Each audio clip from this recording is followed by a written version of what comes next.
Friends পৌঁছে গেলাম হলো আমরা মথুরা জাংশনে। এখন এখান থেকে যাব আমরা জন্মভূমিতে। যারা যারা আমার এই উত্তরপ্রদেশের সিরিজের সাথে জড়িত নয় ওদেরকে বলে দিচ্ছি যে আমরা উত্তরপ্রদেশ ভ্রমণ করছি। প্রয়াগরাজ, বেনারস, অযোধ্যা, আগ্রা ট্যুর কমপ্লিট করে এখন পৌঁছেছি হলো আমরা মথুরাতে। আর এই সবখানে লিঙ্ক ডেসক্রিপশন বক্সে দেওয়া আছে, তোমরা গিয়ে দেখে নিতে পারো।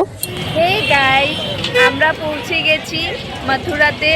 এখন ঠিক মন্দিরের সামনে কৃষ্ণের জন্মভূমি, শ্রীকৃষ্ণ জন্মস্থান। এখন আমরা দর্শন করব না, এখন আমরা রুম ঠিক করব, রুম একটা নেব। তো এখানে অভি কিছু খাচ্ছে, বাদাম নিচ্ছে, মা ওরাও চা খাচ্ছে। আমরা গিয়ে একটা ওই যে ওই দোকানটাতে আমরা গিয়ে একটা রুম ঠিক করি, তারপরে সব আসতে হবে, তোমাদেরকেও দেখাবো। দেখতে থাকো তাহলে। তো फ्रेंड्स, এটা হলো রুম যেটা আমরা নিয়েছি। একদম পুরা 6 বেডের বড় রুম। এই সাইডে আছে ব্যালকনি, এখান দিয়ে পুরো দেখা যায় না, এখান দিয়ে পুরো মন্দির দেখা যায়। দেখাচ্ছি তোমাদেরকে। অনেক অনেক খুঁজেছি, অনেক দৌড়াভাড়ি করতে লেগেছে একটা রুমের জন্য। আর এখানে মানুষরা অনেক মিথ্যা কথা বলে, তোমাদেরকে বলবো কি হয়েছে আমাদের সাথে স্ক্যামটা। এই যে জন্মভূমির একদম সামনাসামনি পেয়েছি আমরা এই গেস্ট হাউসটা।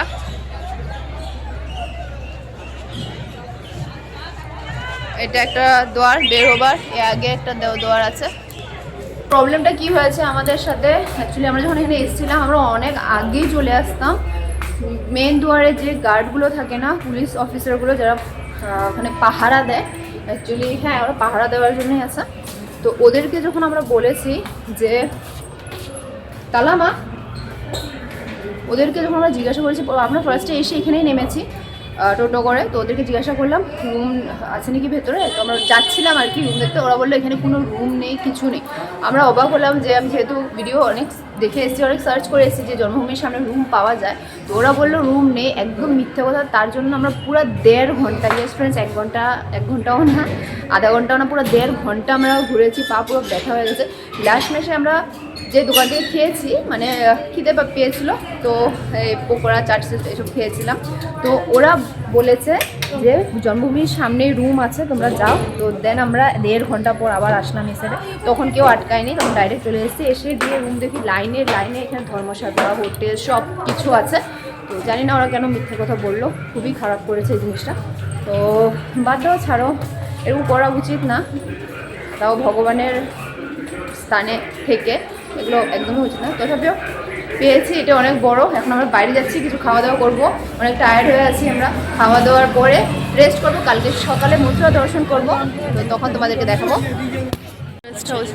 তো আমরা এসেছি এখানে ভোজনালয়ে দেখার জন্য কীরকম কী সিস্টেম, কীরকম দাম টাম। এখানে রেস্ট হাউসও আছে থাকার জন্য। এটা বাইরের মেন গেট যেখান দিয়ে আমি এসছি। আর এটা হলো তো এইখানে কিন্তু চার্টে সব লেখা আছে, ফ্রেন্ডস তোমরা পজ করে দেখে নিতে পারো। খুব ভালো সিস্টেম ছিল, মাত্র 100 রুপিস ছিল থালিতে, কুপন কেটে নিতে হবে আগের থেকে। আর এখন যদি আমরা টিকিট কাটি তাহলে খাবার পেতে পেতে আরো প্রায় 1 থেকে 1.5 ঘন্টা। তো এত টাইম আমাদের কাছে অপেক্ষা করার মতন ছিল না, তার জন্য আমরা আবার চলে আসলাম আমাদের রুমের সামনে। দেখতে পারছো মন্দিরের থেকে আমাদের রুমের ডিস্টেন্স কতটাই সামনে। যোগমায়া, এটাই হলো আমাদের আশ্রম যেখানে আমরা থাকছিলাম। আর বাইরে বের হয়ে অনেকগুলো খাবার দোকান আছে, সো আমাদের কোনো প্রবলেম সেরকম ভাবে হয়নি। তো মা বাবা বলেছিল ছোলা ভাটুরা খাবে, ওদেরকে নিয়ে গেলাম ছোলা ভাটুরার দোকানে। আর এখানে ছেলেটা আমাকে বলছিল যে ওকে যাতে একটু ভাইরাল করে দিই, তো ভাটুরা বানিয়ে আমাদেরকে দেখাচ্ছিল। আর আমি রিপ্লাই করে বললাম যে তোমরা যদি ভালো ভালো বানিয়ে খাওয়াও কাস্টমারদেরকে তাহলে তোমরা এমনিতেই ভাইরাল হয়ে যাবে। তো আমার কথা শুনে হাসছিল। এরপরে অভি বলছিল যে ও ছোলা ভাটুরা খাবে না, আমার আর পায়েলেরও ইচ্ছে ছিল না। তো অভি আর মামা চলে গেল অন্য কিছু খেতে, আর আমি আর পায়েল চলে গেলাম পাও ভাজি খেতে। ওর ইচ্ছে করছিল পাও ভাজি খাওয়ার। তো এই দোকানের ঠিক অপোজিট দোকানই পাওয়া যাচ্ছিল পাও ভাজি, সেখানে গিয়ে অর্ডার করে দিলাম। বাবা, এই তো নেই, পাও ভাজি চলে এসছে পায়েলের। এখন পায়েল খাবে, তুমিও খাবা। আমার তো ইচ্ছেই নেই, মাখনটা গলা ভালো মতো দেখ, খায় আগে এরকম এসে।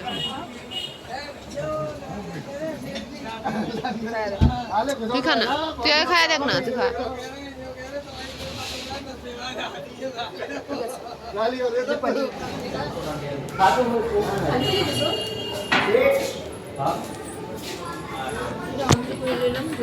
গুড মর্নিং ফ্রেন্ডস, এখন আমরা যাব হলো মথুরা দর্শন করতে। তো সবাই দেখতে পাচ্ছে এখানে রেডি হয়ে গেছে, অভি, পায়েল। এখন আমরা বের হবো মন্দির দর্শন যাব। ফার্স্টেই তো আমরা দর্শন করবো কৃষ্ণ জন্মভূমি, যেটা আমাদের হোটেলের একদমই সামনে আছে, কিন্তু আমাদেরকে রাত্রি দেখিয়েছি।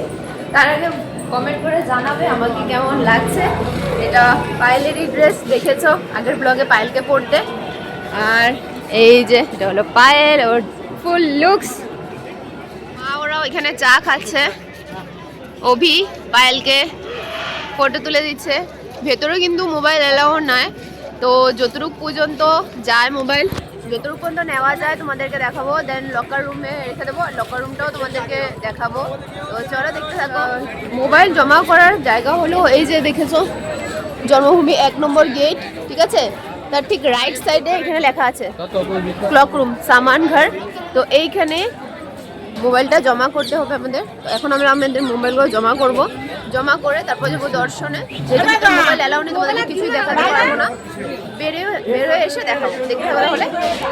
মোবাইল বা যে কোনো ব্যাগ যদি তোমরা এখানে রাখতে চাও 1 টাকাও কিন্তু তোমাদের চার্জ দিতে হবে না। এখানে লেখা আছে নিঃশুল্ক সেবা, মানে ফ্রি সার্ভিস। তো তোমরা আরামসে এখানে এসে তোমাদের জিনিসপত্র এখানে রাখতে পারো। তো বন্ধুরা, খুব সুন্দরভাবে আমরা দর্শন করে আসলাম। ভেতরে অনেক কিছু আছে দেখার, কারাগার থেকে শুরু করে মন্দির, প্লাস একটা ঠাকুরও বানানো আছে, ওইটা দেখার জন্য টিকিট লাগবে অনলি 10 টাকা করে।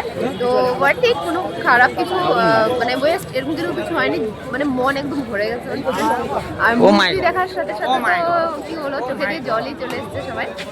তো এখন আমরা যাব বাকি দর্শন করতে, যেটা আমাদের আছে এখন দ্বারকাধীশ আছে, আর আরেকটা মন্দির আছে, নাম ভুলে গেছি।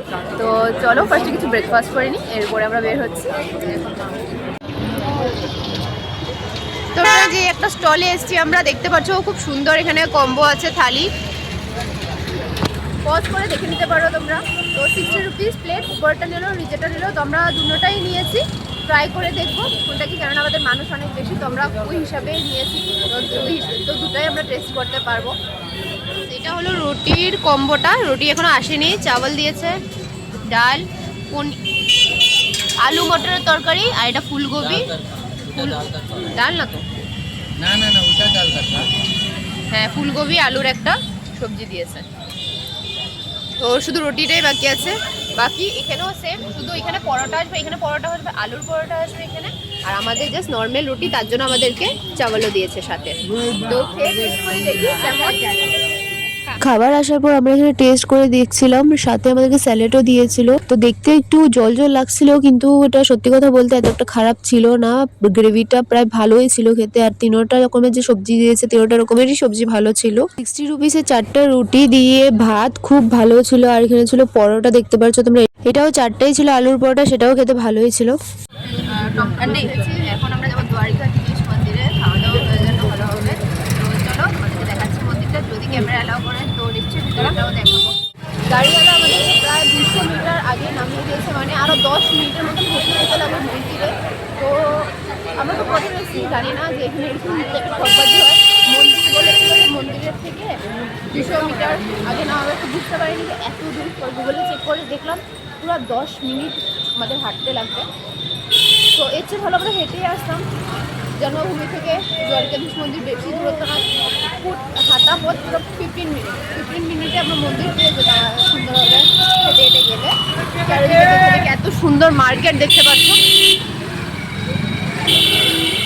তো লোকেশন বের করে আরামসে যাওয়া যায়, তো ভালো হয়েছে। এখান থেকে যদি আমরা এক জায়গা থেকে যদি আমরা মানে এরকম বিহেভিয়ার পাই, মানে জানতে পারি, আমরা শিক্ষাটা পাই কেমনি এরকম চলতে লাগে না।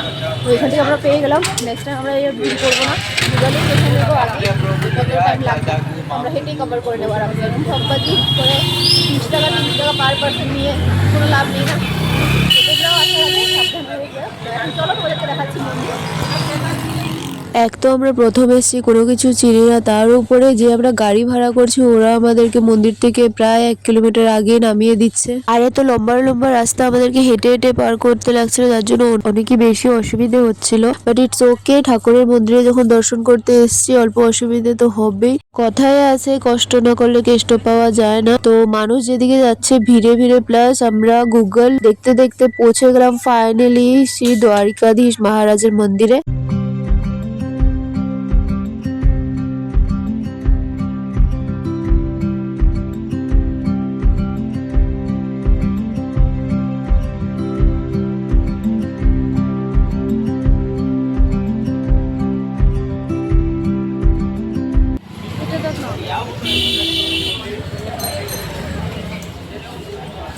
এখন আমরা যাচ্ছি হলো ফ্রেন্ডস বিশ্রাম ঘাটের দিকে। তুই একদমই বিশ্রাম হয়ে গেছিস।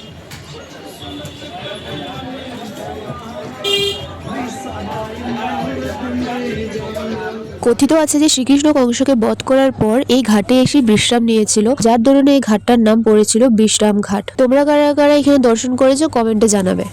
তো ফ্রেন্ড চলে এসেছি আমরা সব দর্শন করে। এখন আমরা যাবো হলো রুমের দিকে। রুম থেকে আমরা যাবো আমাদের আবার নেক্সট ডেস্টিনেশনে। তো সেটা তোমাদের নিশ্চয়ই বলার দরকার নেই, কারণ তোমরা পুজোই গেছো, মথুরা এসেছিলে। নেক্সট ডেস্টিনেশন অবভিয়াসলি বৃন্দাবনই হবে। এত লোকও তো তোমরা জানোই। বৃন্দাবনের ভিডিওটা আমি আলাদা করে শ্যুট করব। তো এখন বিদায় নিচ্ছি এই ভিডিও থেকে। দেখা হচ্ছে আবার নেক্সট। Bye bye. আর যারা আমার চ্যানেলটাকে সাবস্ক্রাইব করনি তারা যদি সাবস্ক্রাইব করে দাও। কেমন হয়েছে কমেন্টে জানাও। ভালো লেগে থাকলে অবশ্যই একটা লাইক কমেন্ট করে দিও। বাই।